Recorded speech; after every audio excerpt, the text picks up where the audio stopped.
Well, hello, Ross here.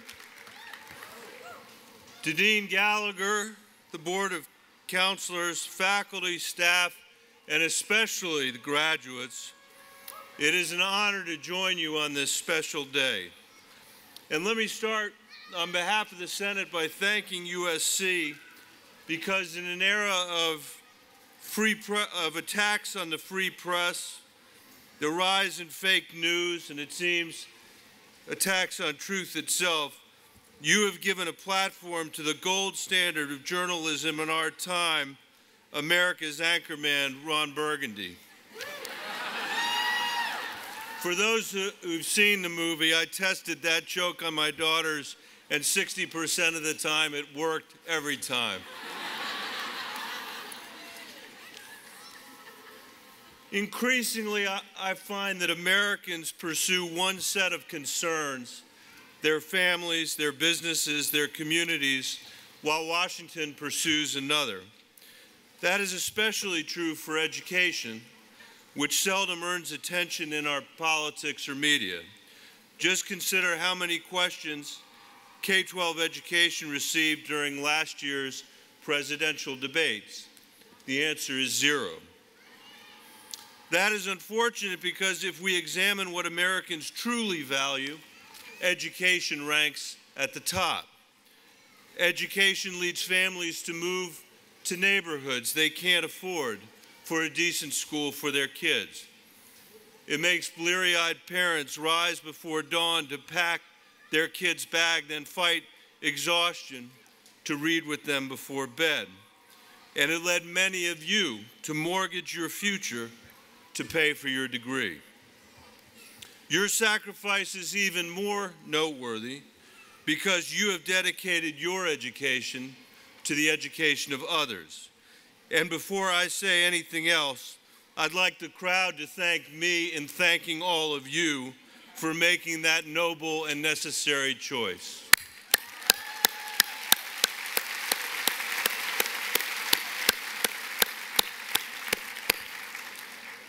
Today, I want to focus you on a choice that none of us made.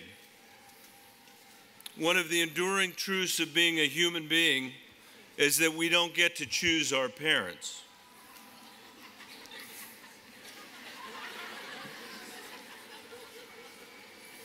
We don't choose to be born to a home of wealth or poverty, or a home that values books and learning, or one which for whatever reason does not. That is, as Dina said, the lottery of life.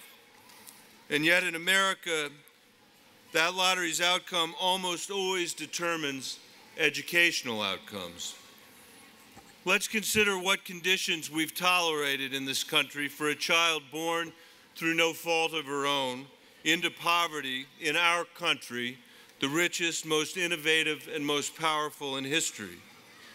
By age 4, a girl born into poverty will hear 30 million fewer words than her more affluent peers. When she's older, what's the likelihood her neighborhood school will meet her needs? How about a school a mile away, or even 5 miles away? Not high in many of America's cities or rural communities. When she reaches the 4th grade, her chances of being a proficient reader are 1 in 5. Earning a college degree, 1 in 10. Would any of us accept those odds for our children? Would any senator or cable pundit accept those odds for theirs? Of course not. But the truth is that for generations, we have treated America's children in poverty like they were someone else's. And so the question is, what is our obligation as a nation to remedy the burden of bad luck for millions of children?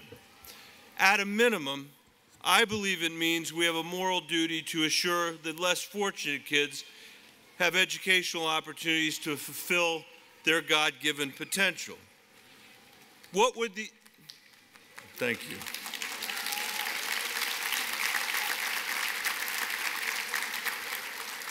What would the education debate look like if we really fulfilled this duty? if we treated the country's children as our own. Surely we would provide every child access to early childhood education from age 0 to age 5. We'd ensure that every child could attend a high-performing school from kindergarten to 12th grade. We'd enable every young person to pursue higher education without bankrupting her family. And if these goals seem obvious, even unimaginative to many senators, that's because many of us take them for granted for our own children. But for children living in poverty, these goals are as out of reach in our country today as flying to the moon. Rossier, we need to put these goals in reach and treat America's children as our own. That means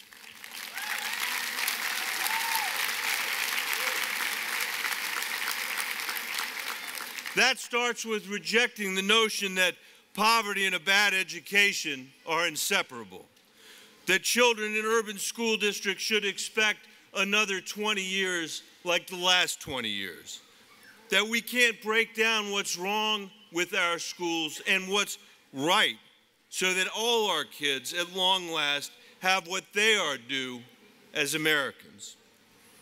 I know change is possible. We see it in my hometown of Denver. There we envisioned a future where every child had a great school in her neighborhood. We asked high school students, whom so many had counted out, to meet the highest graduation requirements in the state. And while none of us, least of all me, is satisfied with the outcomes today, more of Denver's kids make progress every year. Compared to a decade ago, 62% more kids graduated this year, with a 120% increase in Latino graduates.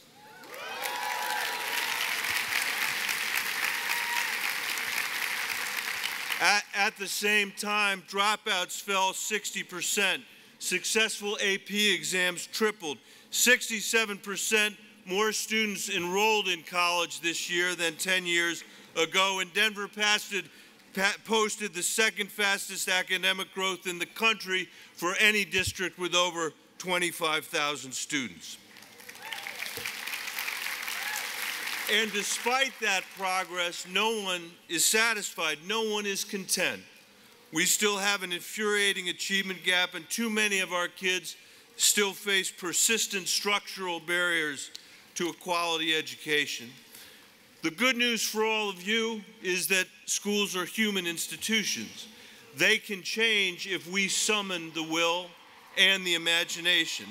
And we must, because across America, we need to change profoundly how we educate our kids. Let's start by rejecting the notion that an education system designed deep in the last century or even the century before that can deliver for 21st century kids. A century ago, discrimination forced working women to become either nurses or teachers and stay in that profession for life. Thankfully, the world has evolved, but our system of recruiting, developing, and retaining teachers has not. We are in a new landscape where talented women have endless options, but also where technology has transformed how we use information and the skills kids need for good jobs. And with inequality reaching levels in this country that we have not seen since 1928, modernizing education becomes even more vital. And we need to start by fostering a society that fully values teaching as America's engine of opportunity. There is no job harder in America than teaching in a high-poverty school.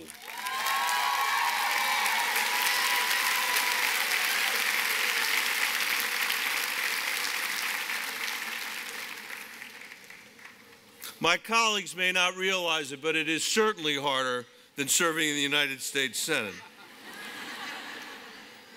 More than anyone else in our country, our teachers will define the potential of our prosperity. So we need to reward teachers for serving in high needs areas and delivering results for their kids. Let's value them as resources for kids, but also for each other and the broader community. Let's offer teachers diverse career options beyond simply repeating the same thing year after year or abandoning their passion to work in administration. These outdated incentives produce not just a market failure, but a moral failure for our country.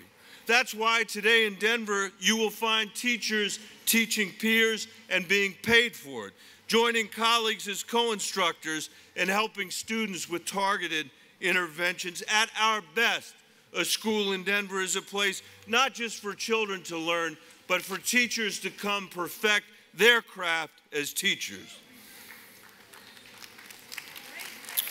For our kids to attain a 21st century education, teaching must become a 21st century profession, supported, respected, and revered.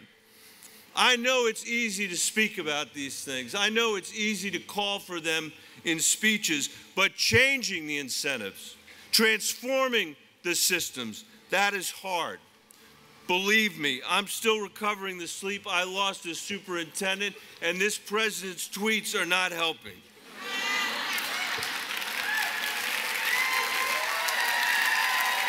Not helping at all.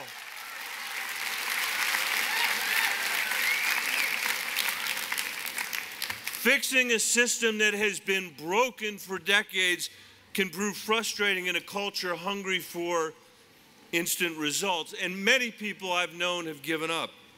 Others blame broader forces affecting student learning like healthcare and housing and lower expectations for what schools and classrooms can do. All of you, as future educators, administrators, counselors, will wade into this. And I'm sorry to break it to you, but almost nothing about it is going to be easy. Because your job is not to keep things the same, for that is no better than to accept the cruel results we see for our kids. Your job is to make change, to transform our schools, to lead the debate in this country, and that means revolutionizing the craft of teaching by trying new methods and questioning how things are done, questioning things you were taught in this place. And by the way, that will help all kids, even kids in affluent neighborhoods, regardless of their family's income. It may not always make you popular, but you need to persevere.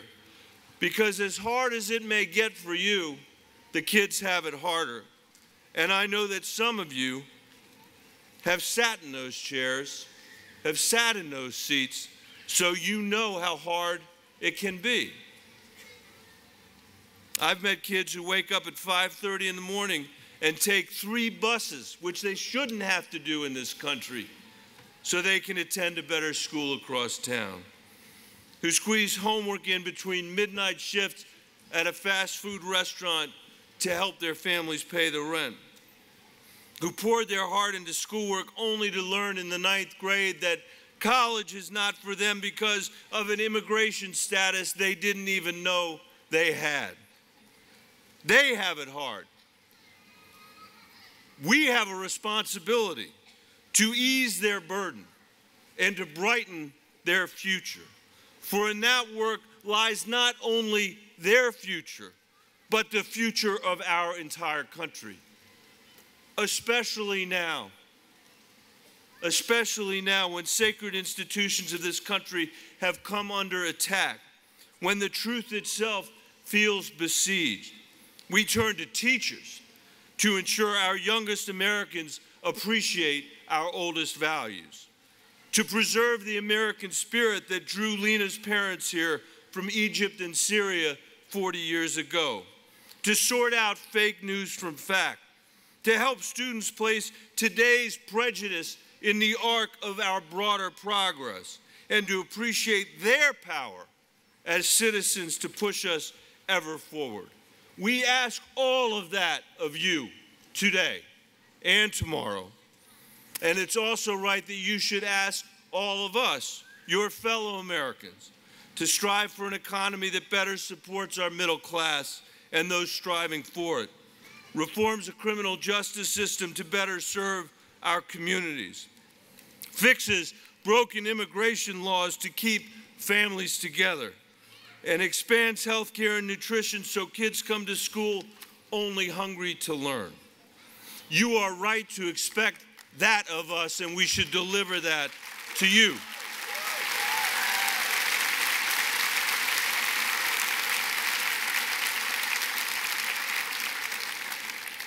For all Americans need to come to understand in this century that the fate of our democracy lies in your classrooms, that the crisscrossing paths of our children will weave America's future, and that your work provides our greatest chance to fulfill the founders' great hope that out of many we would become one. Thank you, Ross Sear. Congratulations to the graduates and to your families. Good luck. Good luck.